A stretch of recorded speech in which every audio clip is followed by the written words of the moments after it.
wa jami'i malaikatil muqarrabin wa nakhusu khususan ila hadrati Syekh Ibnu Qasim wa ila hadrati Syekh Abi Suja nafa'ana Allahu bihima wa bi'ulumihima fid dharain amin wa ila hadrati jami'i masyayikhina wa masyayikhikum wa abaina wa abaikum wa ummahatina wa ummahatikum wa dhurriyyatina wa dhurriyyatikum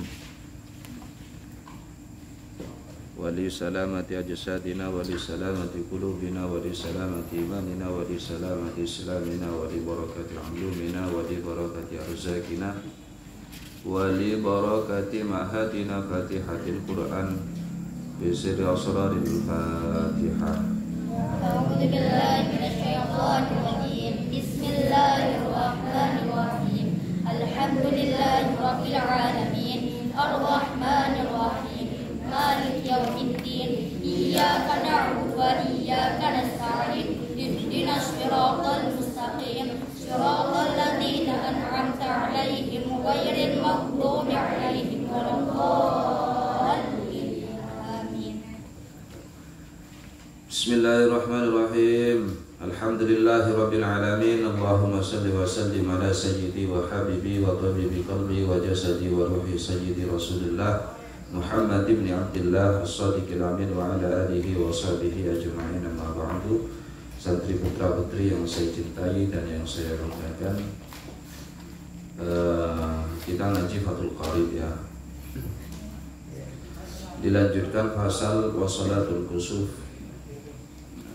Wasolatul kusuf, ya betul, halaman 19 yang sama kitabnya, halaman 19 wasolatul kusuf.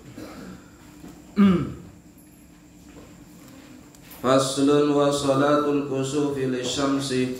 Pasal menjelaskan tentang solat kusuf. Solat kusuf itu untuk istilah gerhana matahari. Wasolatul khusufi lil qamar. Solat khusuf itu istilah untuk solat gerhana rembulan. Ada kusuf, ada khusuf. Bedanya di kaf sama kha. Kusuf sama khusuf. Kalau di jamak biasa kusuf, kalau dibuat tasniyah biasa kusufaini. Yang dimaksud adalah solat dua solat gerhana matahari dan gerhana rembulan. Jadi adalah suatu kalimat yang dimenangkan kemudian dibuat tasniyah. Kusuf dan khusuf. Kusuf khusus untuk gerhana matahari, khusuf gerhana rembulan. Tapi ketika dibuat tasniyah, pengen mengungkapkan dua solat gerhana itu pakai kusufaini. Jadi yang dimenangkan mataharinya, dua solat gerhana. Ya.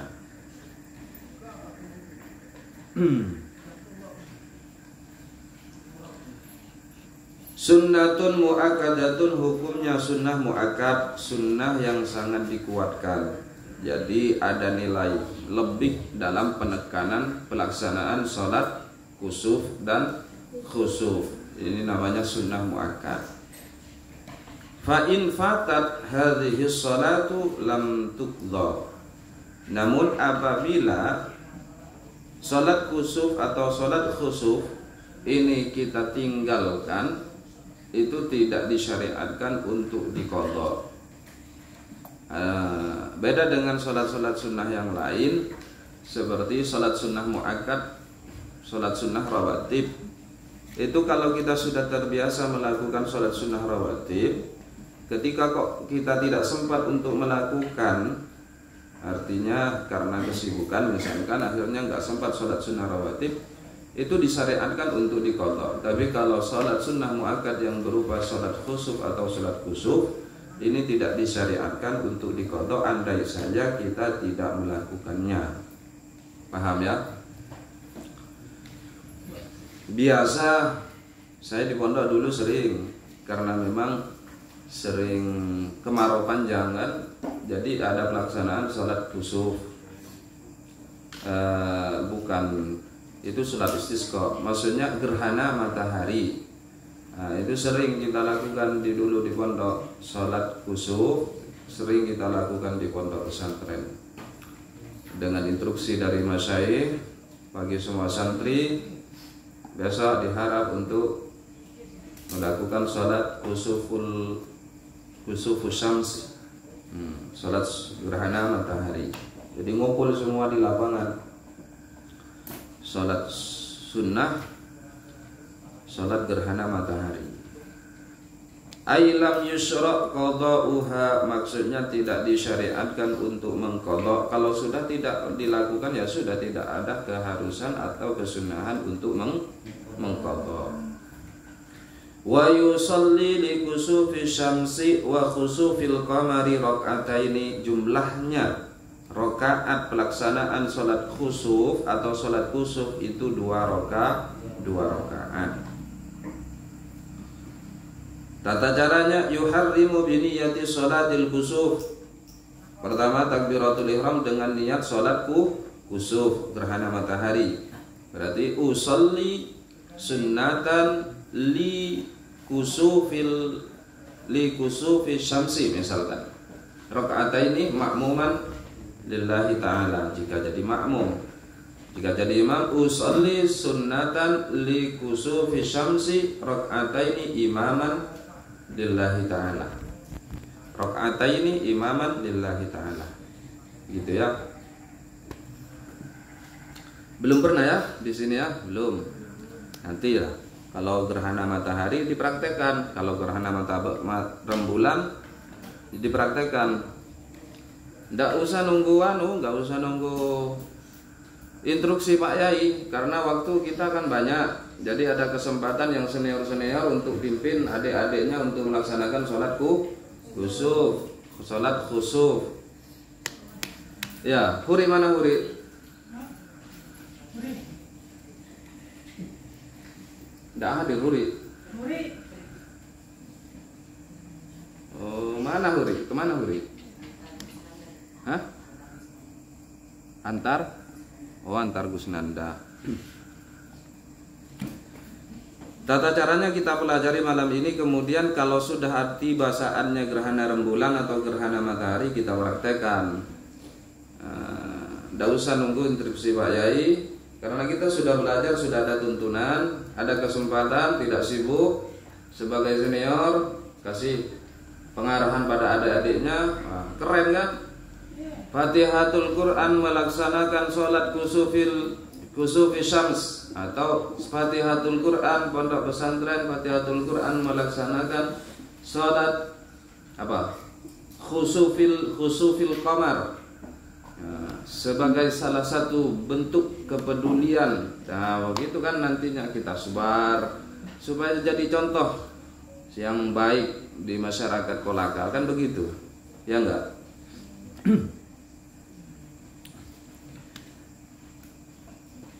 Tata caranya yuharrimu biniyati sholatil kusuf. Yang pertama niat takbiratul ihram dengan niat sholatul kusuf. Bersamaan dengan takbiratul ihram kita niat sholat kusuf. Summa ba'dal iftitah, kemudian setelah membaca doa iftitah, kabira walhamdulillahi katsira wa subhanallahi bukrata wa asila ila akhirih. Hafal semua ya adik-adik ya. Yang baru-baru hafal semua ya doa iftitah. Nah, belajar ya, kalau nggak hafal ya belajar sama yang senior. Setelah membaca iftitah, wa ta'awud, membaca ta'awud, a'udzubillahi minasyaitonir rajim. Kemudian yaqra'ul Fatihah, membaca surah Al-Fatihah. Wa yarka'u tsumma yarfa'u ra'sahu, ruku, kemudian mengangkat kepala minar ruku'i, dari ruku, ya seperti salat biasa. Summa ya'tadilu, kemudian i'tidal, bangun dari ruku. Summa yaqra'ul Fatihata, kemudian membaca surah Al-Fatihah sanian untuk yang kedua kalinya, maksudnya di rakaat kedua. Summa yarka'u sanian, kemudian ruku lagi untuk yang kedua kalinya. Akhaffu minalladzi qablahu, tapi ini lebih cepat daripada sebelumnya. Untuk rakaat yang kedua rukuknya lebih cepat, lebih ringan daripada rukuk sebelumnya. Summa ya'tadilu saniyan, kemudian melakukan i'tidal kembali untuk yang kedua kalinya. Summa yasjudu sajdatadain, kemudian melakukan sujud yang kedua kalinya dengan 2 sujud sebagaimana biasa. Bi tuma'ninatin, dengan tuma'ninah. Tuma'ninah itu diam, anteng, tidak bergoyang, mematunglah. Itu dengan kadar bacaan subhanallah. Fil kulli, dalam setiap gerak-gerik rukun itu kita lakukan tuma'ninah. Thumma yusalli rak'atan saniyatan bi qiyamaini, kemudian melakukan salat 2 rakaat. Kemudian dia salat 1 rakaat yang kedua dengan 2 kali berdiri. Summa yusalli rak'atan saniyatan bi qiyamaini wa qira'ataini wa ruku'aini wa i'tidalaini wa sujudaini, wa hadha makna qawlihi fi kulli rak'atin minhuma qiyamani. Jadi dalam setiap rakaatnya itu dia melakukan 2 kali berdiri, 2 kali membaca surah, dan 2 kali membaca, dan 2 kali ruku, 2 kali i'tidal, 2 kali sujud. Begitu ya. Yutilu al-qira'ah fihima kama sayati. Jadi bedanya di sini nih. Yang beda di sini. Ruku berdirinya 2 kali, rukuknya 2 kali, i'tidalnya 2 kali, 2 kali semua. Paham nggak maksudnya? Dalam setiap rakaatnya melakukan 2 kali berdiri, 2 kali bacaan, 2 kali ruku, 2 kali i'tidal, 2 kali sujud. Paham nggak ya? Begini loh.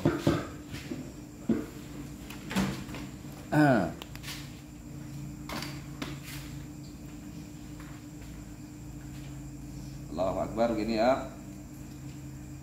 Setelah Allahu Akbar kan doa iftitah.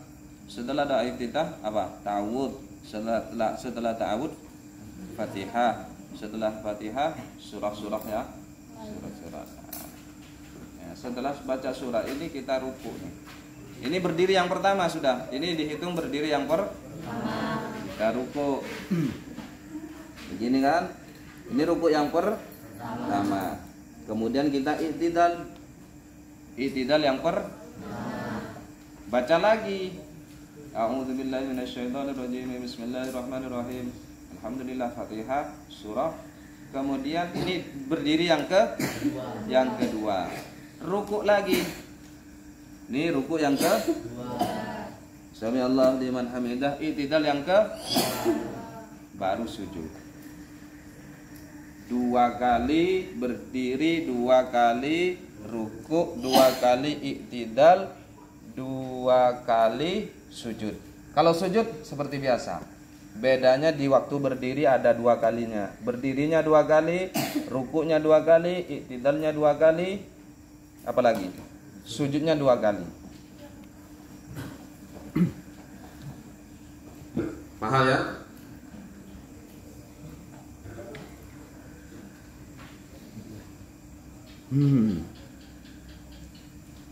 Wa fi kulli rak'atin minhuma qiyamani. Yutilu al-qira'ata, membaca qiraah maksudnya Al-Qur'an dengan agak panjang, fihima, di dalam 2 berdiri itu.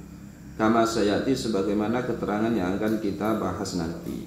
Wa fi kulli rak'atin ruku'ani. Nah ini dia, sama dari keterangan tadi.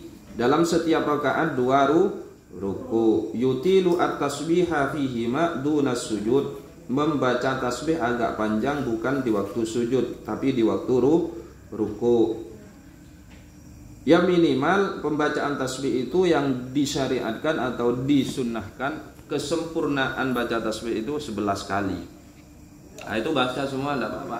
Karena di sini tuntunannya yutiluh, memperpanjang bacaan tasbih. Subhana rabbil azim wa bihamdi, subhana rabbil azim wa bihamdi, subhana rabbil azim wa bihamdi. Itu paling sedikit 3. Kesempurnaan, minimal kesempurnaan itu 3. Maksimal kesempurnaan itu 11. Makanya kalau ada orang sujud atau ada orang ruku kok modelnya lama, itu mungkin menerapkan kesempurnaan pembacaan tasbih. Kemaksimalan yang sempurna itu 11 kali tasbih. Subhana rabbil azim wa bihamdi, subhana rabbil azim wa bihamdi, dibaca 11 kali. Gitu. Kalau yang tidak mengamalkan, yang paling ringkas 1 kali cukup. Subhana rabbil azim wa bihamdi, Allahu akbar. Gitu. Sami'allahu liman hamidah. Itu ya.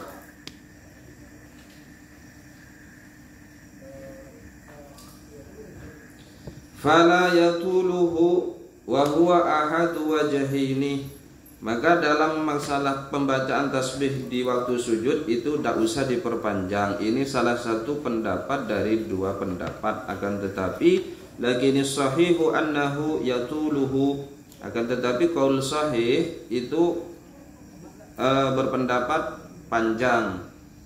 Maksudnya tasbih di waktu sujud diperpanjang. Sama nahwar ruku'i alladzi qablahu, sama sebagaimana praktek di waktu ruku. Paham? Sudah ya? Lanjut, wa yaktubu al-imamu ba'dahuma, setelah pelaksanaan 2 rakaat salat kusuf, baik salat gerhana matahari ataupun gerhana rembulan, ini ada praktek atau kesunahan berkhutbah. Jadi ada khutbahnya. Setelah melaksanakan sholat, wa yaktubu al-imamu ba'dahuma, si imam melakukan khutbah setelah sholat ay ba'da sholatil kusufi wal khusufi, maksudnya setelah pelaksanaan sholat gerhana matahari dan gerhana rembulan. Khutbah ini dengan 2 khutbah, ka khutbatil jum'ati, sama seperti khutbahnya sholat fil arkani, barik dalam rukun, wasyuruti dan syarat-syaratnya. Rukun dan syaratnya sama dengan khutbahnya sholat Jumat. Masih ingat kan rukun-rukun dan syarat khutbah sholat Jumat? Kemarin sudah kita bahas beberapa minggu yang lalu. Wa yahisu an-nasa fil khutbataini. Si imam ini nanti khutbahnya temanya adalah mendorong orang-orang di dalam 2 khutbah tersebut ala taubati, untuk segera bertaubat, minadz dzunubi, dari beberapa dosa. Temanya itu wa ala fi'lil khair, dan mendorong orang-orang untuk melakukan kebaikan, min shadaqatin, seperti melaksanakan sedekah, wa itqin, dan memerdekakan, wa itqin ya pembebasan, wa nahwi dzalik, dan sesamanya. Pokoknya yang bernilai-nilai baik. Seorang imam dalam khutbah 2 khutbahnya diarahkan atau mengarahkan para jemaah untuk bertakwa, untuk melakukan kebaikan-kebaikan.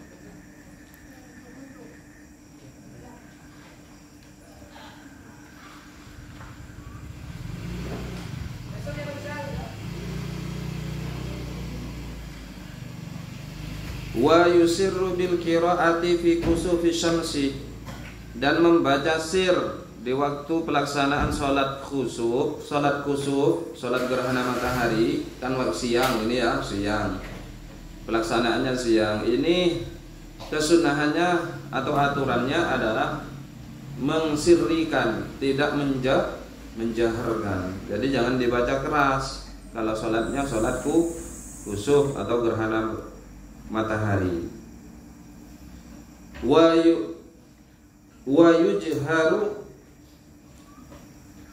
yajharu bil qiraati fi khusufil qamari, dan membaca jahar dalam bacaan Quran dalam bacaan Fatihah dan surah-surah yang lain di dalam pelaksanaan sholat gerhana rembulan.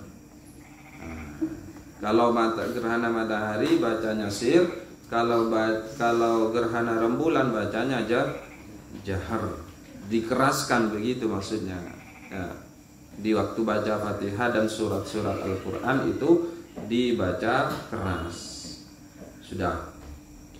Wa tafutu salatu kusufi syamsi, dan salat kusufi syams, gerhana matahari itu akan hilang waktunya ini ya.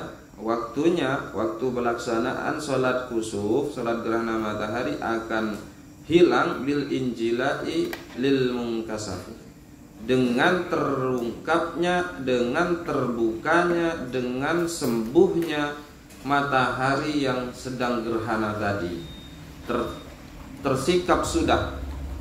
Jadi gerhana itu karena seakan-akan dia tertutup.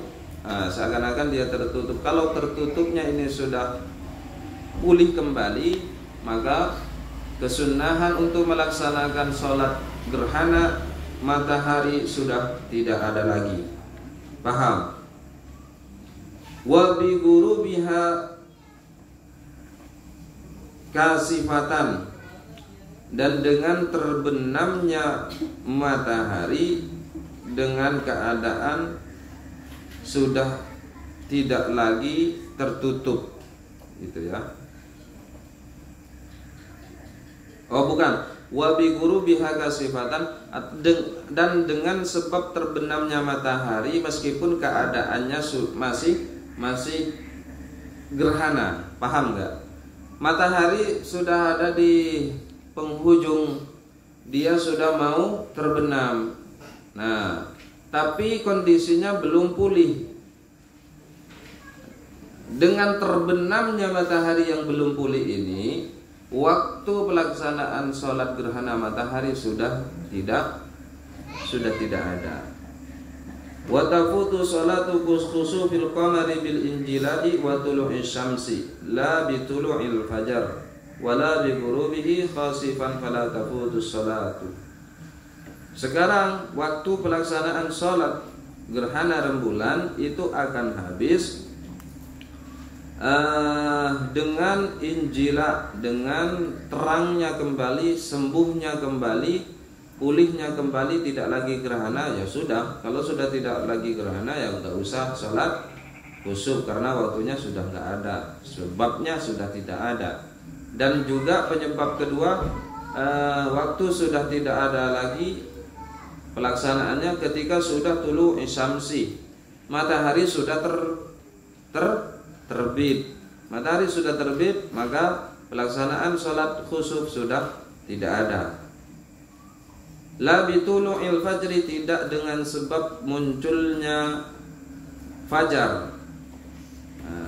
Kalau masih hanya sekedar fajar, masih tetap disunnahkan untuk sholat khusuf. Wala bi ghurubihi, tidak pula dengan sebab terbenamnya fajar. Intinya batas akhirnya kalau sebelum matahari terbit masih ada waktu untuk melaksanakan sholat khusuf gerhana rembulan. Sudah sampai sini paham semua ya? Insyaallah tinggal dipraktekkan kalau sudah paham semua. Tapi mudah-mudahan aman selalu. Alam ini tidak ada gerhana-gerhanaan, tapi itu tidak bisa dihindari karena mesti ada dalam perputaran tahunnya. Artinya gerhana matahari dan gerhana rembulan ini semoga tidak ada efek negatif yang terjadi di alam semesta ini. Kan begitu saja. Wallahu a'lam bishawab. Al-Fatihah.